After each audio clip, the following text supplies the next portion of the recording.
Dans un monde en constante évolution où les technologies transforment les métiers à un rythme effréné, la question du lien entre le diplôme et la compétence se pose avec acuité. Le diplôme est-il toujours la clé d'un avenir professionnel serein? Faut-il privilégier l'acquisition de compétences spécifiques au détriment de la formation généraliste? Le diplôme garantit-il l'emploi? Autant de questions qui trouveront réponse dans ce nouveau numéro de Emploi et Carrière sur Business 24 Africa. Madame, Monsieur, bienvenue.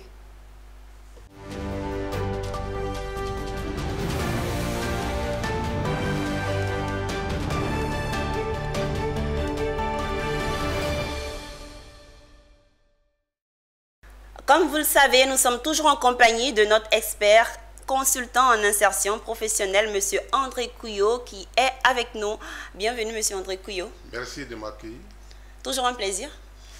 Merci, plaisir totalement partagé. D'accord. Très bien coiffé. Merci. Très belle coiffure. Merci. Alors, M. André Couillot, aujourd'hui, dans notre première rubrique, nous parlerons de diplôme équivaut-il à compétence? C'est bien cela? Absolument. Et c'est tout de suite après ce jingle.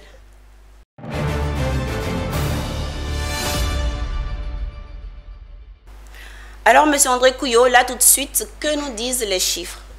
Oui, les chiffres sont alarmants. En Côte d'Ivoire, d'aucuns parlent de 500 000 diplômés, d'autres parlent de 400 000. Donc on peut dire entre 400 et 500 000 diplômés en Côte d'Ivoire, produits par plus de 600 écoles. Grandes écoles publiques et privées, universités publiques et privées confondues. En Afrique, on parle de 10 millions, d'aucuns parlent de 14 millions, ou 3 à 4 millions de postes. Donc, quoi qu'il en soit, le cap est très élevé. La vraie question qu'on se pose, est-ce que les quelques places qui arrivent, est-ce que les diplômés répondent aux besoins de ces emplois? D'accord, on va y revenir. Absolument. Là, tout de suite, on va vous demander de nous dire l'importance des diplômes et des compétences. Non, mais les diplômes, c'est extrêmement important, mais le diplôme, les étudiants doivent savoir, ou bien les demandes d'emploi doivent savoir que le diplôme, c'est le certificat qui valide un parcours. Donc, si tu as fait 5 ans d'études universitaires, il est toujours bon d'avoir un diplôme qui dit j'ai 5 ans d'études universitaires, j'ai 3 ans d'études universitaires, j'ai BTS, il y a licence, il y a le master, il y a le doctorat. Mais la question que se pose, est-ce que ce diplôme-là équivaut à la compétence? La compétence, ce sont le savoir-faire. Le savoir-faire, merci, le savoir-faire. Le savoir-faire. Même d'autres ajoutent aujourd'hui les soft skills comme le savoir-être.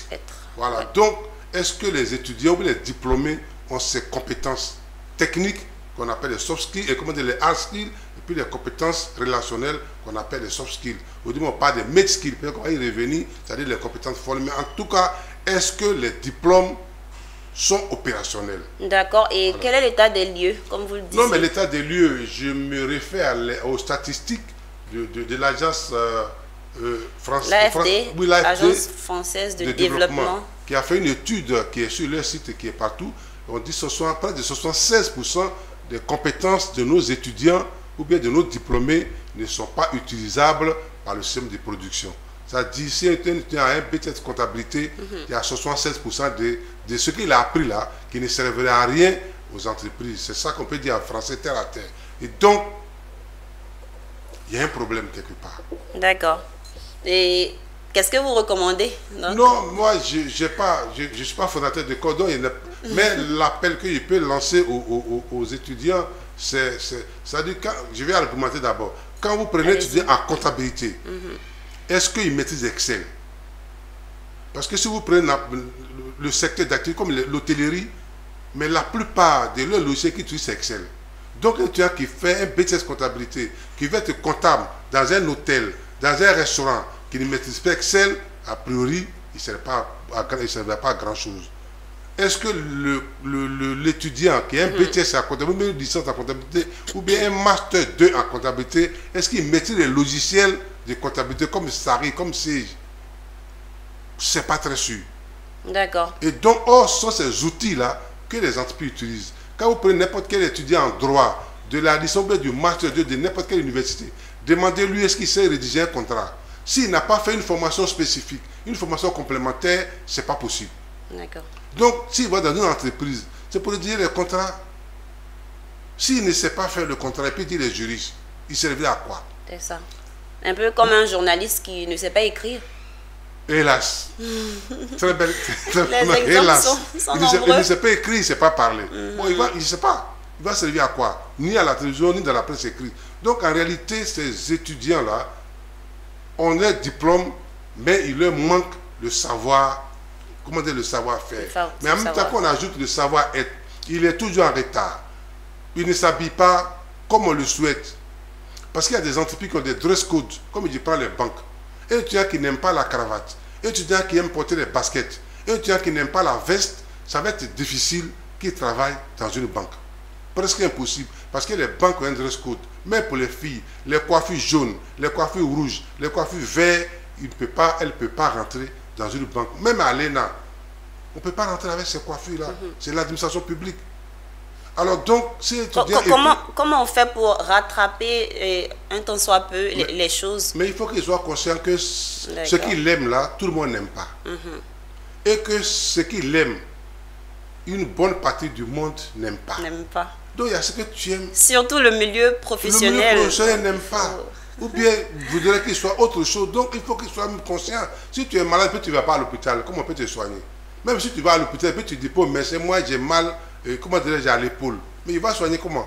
Il ne peut pas savoir où tu as mal. Donc l'étudiant doit être conscient que ce qu'ils aiment, les entreprises n'aiment pas. Leur code vestimentaire, beaucoup d'entreprises n'aiment pas. Leur barbe, beaucoup d'entreprises n'aiment pas. Moi, il n'est rien contre la barbe. Mais quand il y a des entreprises qui refusent, les étudiants trop babus.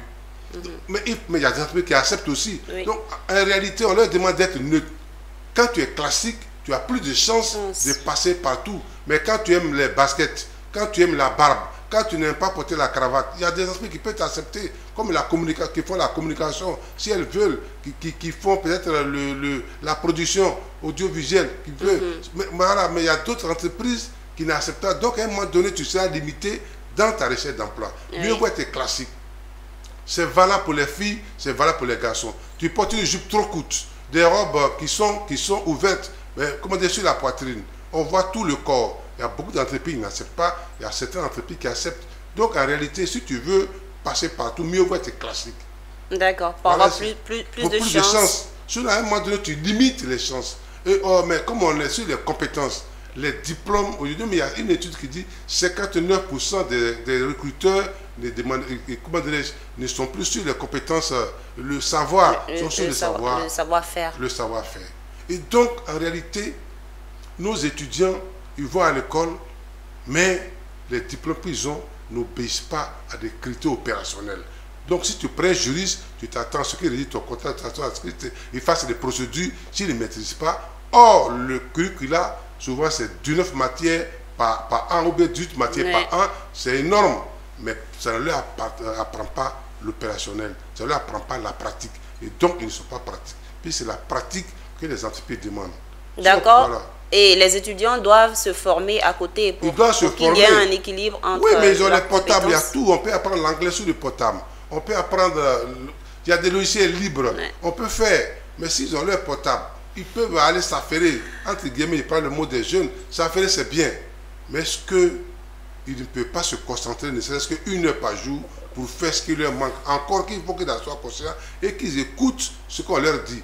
Mais souvent, tu es en classe, tu leur dis telle tenue, ça ne passe pas. Et puis les gens disent non, moi, je ne peux pas, que moi, je ne vais pas aller travailler là-bas. Donc, ils veulent faire ce qu'ils ont envie de faire.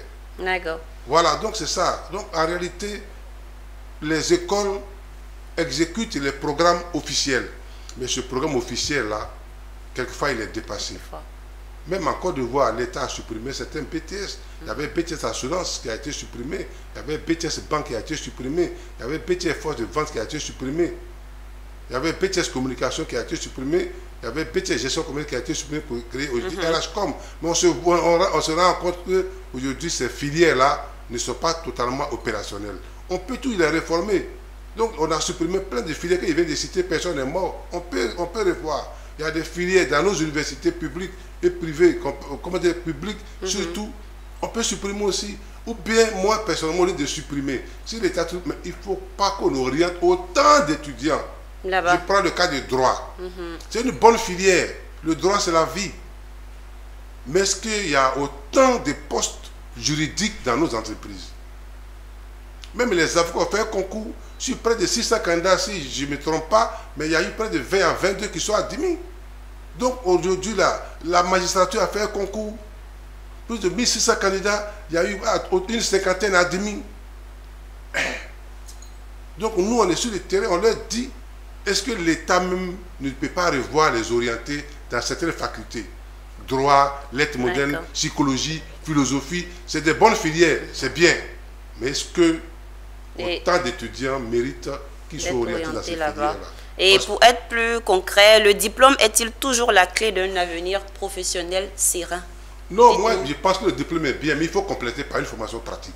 C'est aussi simple que ça. Il faut compléter par... L'étudiant doit parler anglais. Il n'y a pas longtemps, une entreprise a demandé un logisticien, mais qui parle anglais. Il ne parle pas anglais. Il y a une entreprise qui demande un étudiant, comment on appelle ça, génie civil, mais qui parle anglais. Il n'y a pas d'anglais, il ne parle pas anglais. Il est bon en génie civil, mais il parle le français. Or, l'entreprise est dirigée par comment on appelle ça, un Singapourien. Donc, il parle sa langue, il parle anglais. Il faut quelqu'un qui fait le tampon. Bref, il y a autant de préoccupations que nous mettons sur table. Il dit toujours, nous, notre rôle, ce n'est pas de prendre des décisions, c'est d'attirer l'attention des gens. Donc, on attire l'attention des gens, les étudiants que nous formons, les diplômes sont bons. Il ne faut pas que les étudiants disent non, je ne vais pas aller à l'école, qu'ils aillent à l'école.